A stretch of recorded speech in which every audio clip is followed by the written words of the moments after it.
Dwi tu allan gorsaf Gara de Nord ar fi'n dal trên i Brasiof. A beth sy'n ddiddorol ydy, dwi'n gweld yn ddiddorol, ydy adeilad yma, felly hotel Dunărea. Felly mae'n amlwg yn hotel neis iawn, sy'n y prif gorsafoedd Bwcarést. Dyma'r un sy'n mynd lan i Bwcarést a gyda'r gogledd wrth gwrs. Ac yn ystod oes Comiwnyddol, nath nhw gymryd drosodd yr holl eiddo preifat. Felly beth sy'n digwydd fan hyn byddwn ni'n meddwl yw mae pwy bynnag oedd fi ar eiddo preifat yn amlwg, hotel neis iawn, Comiwnyddol yn cymryd drosodd yn 1940, 50. Pan mae Comiwnyddol yn cwmpo yn 1989, maen nhw'n penderfynu bod pobl, i dau beth.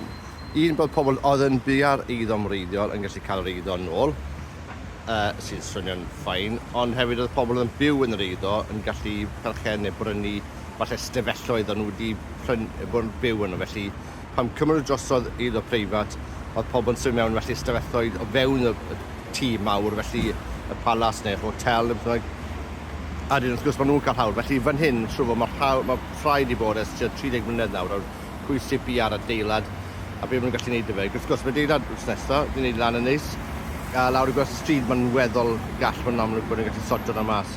Ond fan hyn, dwi'n amlwg byddwn i'n ddim wedi penderfynu pwy sy'n byw ar adeilad. Felly dyna di'r problem.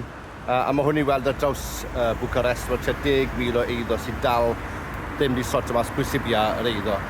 Ac felly chi'n gweld adeilad yn neis iawn yn cwmpo i ddarnau, yn droi'n myrddin anffodus achos bod nhw'n wedi penderfynu ar pwy sy'n eiddo. Wrth gwrs, pan gwmpodd comiwnyddiaeth yn y dechrau 90au, pobl falle gallu breibio neu gwneud siŵr bod y cyngor sir neu'r awdurdodau yn rhoi'r eiddo iddyn nhw. Mae hwnna'n amlwg falle'n anoddach nawr am eiddo wedi mynd lan. Felly mae hwnna'n broblem. Mae 95% o bobl Rwmania bia eiddo i hunain, mae'r eiddo sydd â nhw wedi brynu. So bryno nhw stwff yn 90au, a mae eiddo wrth gwrs dal yn weddol treth yma, neu maen nhw'n gweithio dramor, hal arian nhw i adeiladu neu brynu tŷ. Ond dyna sydd â ni fan hyn, a mae hwn i weld ar draws București. Ond byddai'n trenu achos maen nhw'n prif orsaf, maen bach yn seedy, maen gwbl o druggies, maen nhw'n siop ar lliw i gael, maen nhw meddwons a Bwcarést. Ond mae'n amlwg yn lle bwysig iawn. Dyma ydy'r prif le i ddal fynd i'r gogledd, a byddai'n mynd i fan hyn i Moldova o'r sesiwn yma.